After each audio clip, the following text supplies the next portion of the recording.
He dicho que pasé gran parte de mi infancia sin salir de mi casa. En casa hablábamos indistintamente en español o en inglés. Si tuviera que señalar el hecho capital de mi vida, diría la biblioteca de mi padre. En realidad, creo no haber salido nunca de esa biblioteca. Es como si todavía la estuviera viendo. Ocupaba toda una habitación con estantes encristalados y debía haber contenido varios miles de volúmenes. Como era tan miope, me he olvidado de la mayoría de las caras de ese tiempo. Quizás cuando pienso en mi abuelo Acevedo, pienso en su fotografía, pero todavía recuerdo con nitidez los grabados en acero de la Chambers Enciclopedia y de la Británica. La primera novela que leí completa fue Huckleberry Finn. Después vinieron Ragged It y Flash Days in California. También leí los libros del Capitán Marryat. Los primeros hombres en la luna de Wells, Poe, una edición de la obra de Longfellow en un solo tomo, La isla del tesoro, Dickens, Don Quijote, Tom Brown en la escuela, los cuentos de hadas de Grimm, Lewis Carroll. Empecé a escribir cuando tenía 6 o 7 años. Trataba de imitar a clásicos españoles como Cervantes. Había compuesto, en un inglés muy malo, una especie de manual de mitología griega sin duda plagiado de Lempriere. Esa puede haber sido mi primera incursión literaria. Mi primer cuento fue una historia bastante absurda a la manera de Cervantes.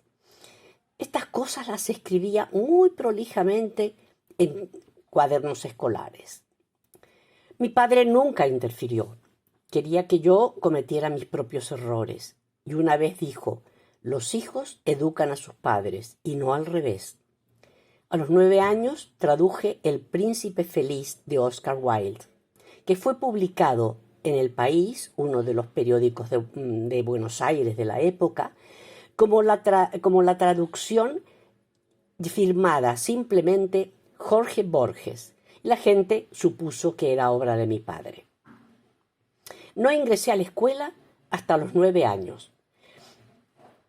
Como yo usaba lentes y llevaba cuello y corbata al estilo de Eton, padecía burlas y bravuconadas de la mayoría de mis compañeros, que eran aprendices de matones. He olvidado el nombre de la escuela, pero sé que estaba en la calle Thames. Mi padre solía decir que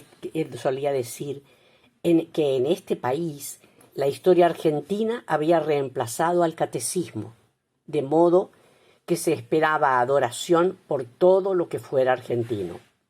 Por ejemplo, se nos enseñaba la historia argentina antes de permitirnos conocer los muchos países y los muchos siglos que intervinieron en su formación. En cuanto a la redacción del español, me enseñaron a escribir de manera florida. Aquellos que lucharon en una patria libre, independiente y gloriosa. Más tarde, en Ginebra, me explicaron que esa forma de escribir carecía de sentido y que debía ver las cosas por mis propios ojos. En el 8º libro de la Odisea se lee que los libros tejen desdichas para que a las futuras generaciones no les falte algo que cantar. Y Mallarmé declaró, el mundo existe para llegar a un libro, y ese libro incesante es la única cosa que hay en el mundo. Es mejor el mundo.